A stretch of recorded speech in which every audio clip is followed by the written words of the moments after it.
Welcome to Bridging Chicago. Hello and welcome to another episode of the Bridging Chicago podcast.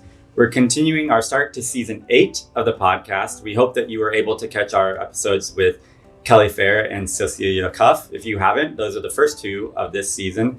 But we're continuing season 8, and you may recognize the face next to me. Actually, you may recognize both of them, but Walter Mendenhall here has been on the podcast before. Walter, you kicked off season 7 with us, sharing about Male Mogul Initiative.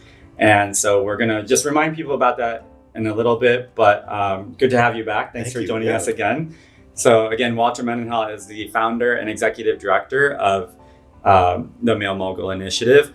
And our newer guest here, thank you for joining us today. We have Jarryd Loyd. He is the founder and of Loyd Co. And we're going to get into Loyd Co., talk about the Loyd Family Foundation a little bit. But Jarryd, I want to thank you for joining us today and for bringing us together. No, it's happy to be back in Chicago. So yeah, so back in Chicago. So are you not here right now? Tell me your Chicago story. We're bridging Chicago, so we always like to hear Chicago. So I grew up actually in Lincolnwood, Illinois, and played high school basketball in Niles West High School in Skokie, and spent a lot of time actually downtown at the Chicago Board of Trade after college. So very familiar with Jackson Street. I just, every time I come back, I miss it. But currently moved to Minnesota for the last almost 10 years. And that's what brought me back here is travel and honestly the office. So. Today's a good day to be back in Chicago. Hopefully we avoid some storms here, but winter is just kind of sticking around this year, but I think maybe we're out of it. I shouldn't jinx it, but it's a good day to be back in Chicago. Yes. And Walter, why don't you remind us about who you are and about what's happening in Chicago right now? Yeah, so my name, like I said, Walter Mendenhall, founder of the Male Mogul Initiative. The mission of the Male Mogul is to positively transform the way young men live and lead in their communities through leadership, entrepreneurship, and workforce development. And funny story, man, me and Jarryd go back 7th, 8th grade. Wow. We played basketball together at Niles West High School. He tried to play football for a little bit. Half a season he quit. But been friends ever since, and now business partners. That's amazing. I do feel a little small here, but that's okay. Got 2 athletes on my side, so but you both have names that are fairly recognizable, especially to Chicagoans. I know Walter, you shared about your football story with us when you were on before, and I'm sure a lot of people in the area know your name from those days. But Jarryd, you also have an athletic family. So why don't you share with us if people are like, Loyd, that sounds familiar, where they might know that from? Yeah, so my sister played also basketball at Niles West High School, was a 3,000 point state champion leader for, I think, actually women's history. I think she's close to 1 or 2 in high school for scoring, was an All-American, and then went on to play collegiate basketball at Notre Dame for 3 years and then turned pro,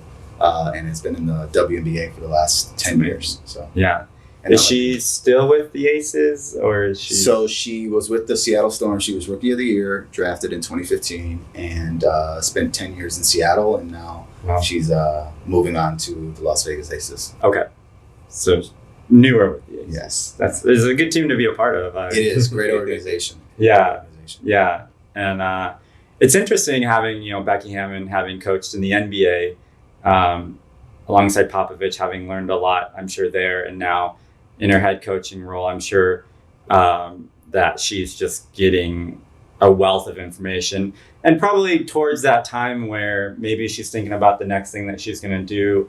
Do you feel like, have you gotten to talk to her about, is she learning any lessons from there that are, helping with Loyd Co?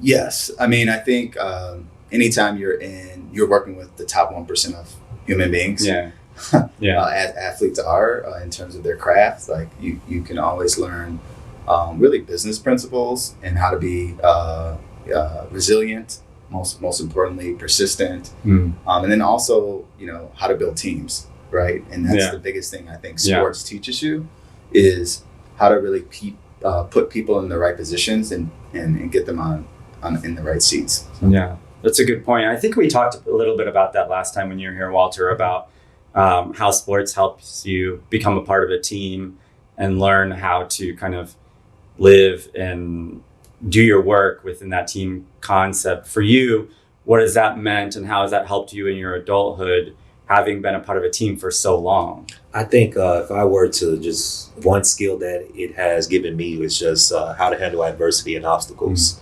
Not letting obstacles, stop your progress. Playing football, you get hit every play, especially playing running back. And, you got to take the bumps, you got to take the bruises, and you got to keep going. And I think that is the number one lesson that sports has taught me. Yeah. I think when you see athletes or when you know that you're talking to athletes, for me, one of the things that really sticks out is confidence. They always seem to have a level of confidence that you don't always get with people when you're talking to them and others. So like, when I host podcasts with some people will come in and they're not as confident, and we just share, like, you're just sharing your story. People want to hear it. It's good. But I feel like a lot of times when I get to talk to athletes, there's kind of this level of confidence where you don't have to sort of get that out of them. You just walk around with that. Have you experienced that? And if so, like, how has that affected sort of how you do business and how other people perceive you? That's a really good question. I think it sometimes is a double-edged sword. So athletes do have a ton of confidence. Not everyone, but I think it's part of the experiences that you go through seasons, the different type of coaches you experience throughout a 20+ year career or whatever. Yeah. There's so many different learning angles, so many different setbacks and wins. And so you are able to develop that type of confidence because of just kind of those momentum shifts that happen throughout a career. But also it's a double-edged sword too, because sometimes you can have overconfidence bias when getting into certain areas that you think you might be excellent in, and you're really not, and it really takes kind of a learning curve. So and to piggyback off that too, I think what makes them confident is repetition. Doing the same thing, having the discipline day in and day out. I think those repetitions builds confidence, and the work that you put in builds confidence. And I think when you do something so consistently and so passionately, the byproduct of that is confidence. It's interesting that you mentioned that, because I have seen in situations where, quite frankly, you see people who just don't want to put in the repetitions. They just don't want to do the work to have to get there. And I feel like there may be times where people think that it was easy for certain people or people with certain bodies to be able to do the things that they are doing. But what you're sharing is that really doesn't matter so much. It's the repetitions. It's the practicing, the failing, the trying again that has more to do with it than sort of the way you're built, natural gift, or and I think and Jarryd can attest. Our school started at 7:30 in the morning. Wow. I was in the gym by 6 a.m. Yeah. And I would see Jarryd putting up shots. Like, it was a reason why he was all area, why he was one of the best players in the state. Jewell gets all the love, but Jarryd was a very good player himself and played D1 ball. And what I saw with everybody that was successful as athletes and that went on to play at a high level was that they put the work in when nobody was there, and they repped it so many times that it came natural when it was time to perform. And essentially, they made it look easy when it's really difficult. Yeah, thoughts on that? Yeah, I remember seeing them 6 a.m. lifting weights. And I just walked past to the gym.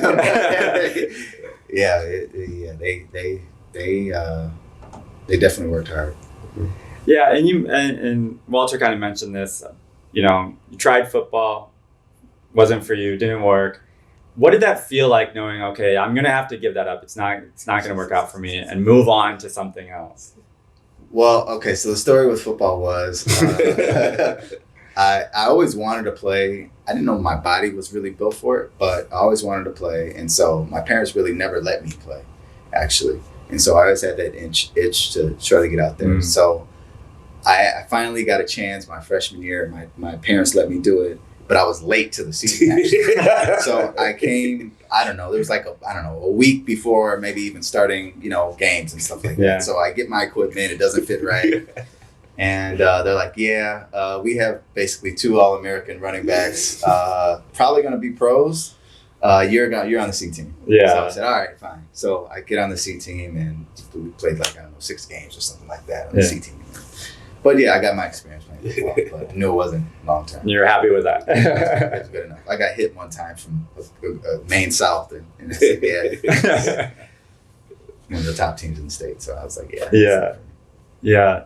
Can you share with us about sort of moving from your athletic days into kind of the what's next time, about what maybe was easy about that, what was difficult?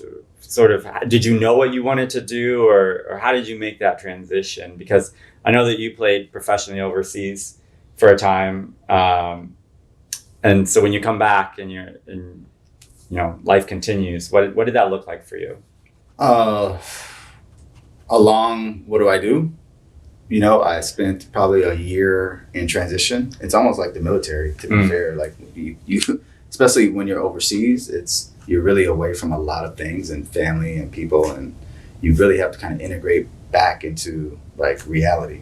And so for me, I took literally a year trying to figure out what it is that I was going to focus on, and it ended up being an opportunity at the Chicago Board of Trade. And I did have someone that poured into me to kind of help me figure out that next phase. So that was important too. Yeah. And if you can remind us for you, Walter, what that was like, and then if you kind of knew if you had an idea of what you wanted to do, or stepping out there, what that looked like for you. So, I said last time, NFL stands for not for long. Yeah. So the average career is 3 years. Wow. So, one of the things that my coaches, my mom said, is always have a backup plan. So I was like, okay, if I didn't make it, or when I was done, I was going to be a teacher and a coach. Ended up teaching at a high school, ended up coaching. And from there, I loved the impact I was having in the classroom, but I just felt like, I was restricted and there was more in me. And, that essentially transitioned to,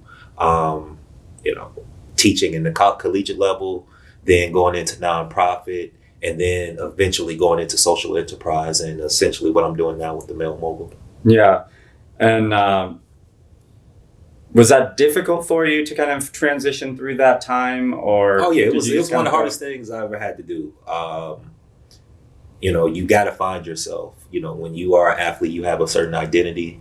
You have, things that people know you by. You have to essentially rediscover yourself, and essentially even to humble yourself in a way, and just like figure out what is it that I'm really passionate about, that I want to pursue.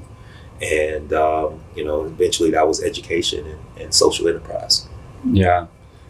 Which has obviously been a theme for both of you. And actually a lot of the guests on our podcast are really have that same theme: social enterprise, nonprofit work. For you, Jarryd, what was it about this sort of work that, did you feel like this is something I need to do? Is it something where, like, it was passion? You were passionate about this? Is because yours is like a family thing too. So, what was it about that kind of turned you towards that? And then, I also wonder about like, how difficult was it to working at the Board of Trade? You're seeing money exchanged all the time, and to say like, well, maybe that's not the most important thing here right now. So it comes in phases in learning. I think the biggest thing for me was realizing that you could really have kind of I call it a double bottom line, or really triple bottom line, right? It doesn't just have to be well, shareholder value and then, not creating impact, or just creating impact and no shareholder value, no profitability, right? So really you can create, in my opinion, a triple bottom line effect that we're really focusing on with Loyd Co and partnering with the Male Mogul. So that's kind of, for me, I realized that you really can have a triple bottom line, and really, quite frankly, the best companies in the world, they do. Like when you look at Amazon, for instance, I mean, they not only are they obviously now profitable, they create shareholder value, but also look at how much impact and economic impact they have going through, Amazon on a daily basis. It's pretty substantial. So yeah, it's very interesting. I hadn't really thought about it that way, of the triple bottom line. I think it's really interesting. And Walter, I'd be interested to get your thoughts on that. And then also this idea of sacrifice and non-profitability. Like, there is a level of sacrifice, but do you think it is what other people might assume? Like the sacrifice is, we're not going to, my family is going to be limited as to like how we can live. I read a book by my mentor, Brian Jenkins. It said no more nonprofits. So no as in KNOW, no more nonprofits. And essentially saying that the nonprofit model was essentially, designed as, kind of like a tax avoidance for wealthy people. And if you're going to be sustainable in the nonprofit industry, you have to have revenue generating income. And I think a lot of times people limit themselves in nonprofit to say, I'm just going to do good. And because I'm doing good, I know that I'm not going to be profitable. What I challenge myself to do is, how can I provide impact socially, but also rebuild my community and take underutilized assets that I see every day and reimagine, repurpose, and reuse and help people in the community manage those assets. And that's kind of how we partner with Loyd Co on a shared mission. And that's how we are creating not only impact for people in under-resourced communities or unbanked communities or underbanked communities, but how we are becoming profitable. So based on that thought, and I kind of feel like when you were sharing that, in some ways, you almost have to be profitable in order to be able to lift others up. 100%. Because if no one's profitable, the organization is very limited as to what it can do. And so as I was listening to you share, that's what I'm thinking about. Well, if there's no profit there, who's going to get lifted up? And how does that affect the bottom line down the road? Yeah. And I think at the Male Mogul, we're not a charity. We're empowering individuals to empower their communities. And the only way you can empower is that it has to be some type of education, some type of leadership, some type of mindship, but also some type of economic opportunity. Okay. And you feel the same way about the economic opportunities, kind of empowering the organization to continue to do its work? Yeah, for me, the nonprofit model as it currently, is shaped and formed in culture, I never really believed in it, to be fair. I looked at how college, universities, and institutions, majority of them are somewhat nonprofit, but if you look at their endowments, how much the tuition they're paying, and it's like, well, they have an interesting model, and I completely agree. Yeah, and the NFL was a nonprofit until 2012, when they voluntarily gave up their nonprofit status, and and no more nonprofits. There are economic models, and essentially the nonprofit is really, if you formulate it right, it can actually be very profitable. And that's important also for the people who are doing the work, because I think the other thing I think about when I think about nonprofits is sort of the exhaustion of the people who are doing the work, because feels like if you're constantly giving something up, constantly sacrificing, and there's nothing coming in, do you end up at empty at some point? Not just like, can your family continue to survive, but also like, is my social, my my heart tank full? Am I still in this? Am I still feeling the same way about these things? Or are one of these areas affecting all those things? So now my social battery is empty, my bank account's empty, and I just don't have the heart to continue to do this. No, there are a lot of people in that position. And I think also too, it is from, they just didn't have the right business model. They led with their heart, they led with their passion, but this is just my opinion, that they didn't develop their business acumen. One of the things, just personally, that I did at the Male Mogul, I always, strive to be a better leader. How can I, sustain my organization? What are the different avenues? What are ways in which I can create impact, but I can also provide for my family? And this went from, being a part of the Goldman Sachs, the National Small Business Association, multiple incubators and things that I've done, and ultimately my PhD, which is in creating sustainable economic and entrepreneurial ecosystem. So I think people lead with their passion, but they don't continue to learn and up their business acumen to figure out a way that they can be sustainable. And I think that is sometimes the problem when, they feel exhausted, they see no money coming in, and they're constantly poor. Yeah. Jarryd, I assume you're the same way. You've had to up your business acumen and learn kind of as you go and apply those things. Yes. Continuous learning is super important. And when you're switching to, trading derivatives, to, managing a family office, to, maybe looking at then individual, equities, to actually mergers and acquisitions, and then bank financing, like those are all things that, yes, you might get a course or two or three, and then a co-mentor at Goldman Sachs for, right? But that window for a lot of folks is very slim. And so you have to kind of figure it out. Well, we've already gotten a lot of really good information. I can't wait for us to continue this conversation. I don't want to lose any of it, so we're going to cut this into 2 parts. And so we're going to end part 1 here. Part 2, we're going to talk about Loyd Co, Male Mogul Initiative, what you're doing. We're actually going to talk about those things that are impacting the community. So we want to make sure we get all that in. Make sure that you come back. This will end part 1. Come back for part 2. It'll be up next week. And we'll see you on that episode of the Bridging Chicago podcast.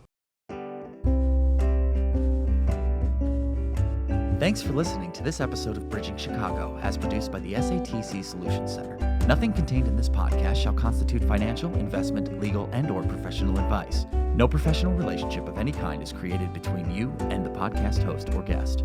You are urged to speak with your financial, investment, or legal advisors before making any investment or legal decisions. Furthermore, the opinions expressed in this podcast are not necessarily the opinions of SATC Solutions Center, SATC Law, or any of its employees. This podcast is created by the hosts and guests' individual capacities.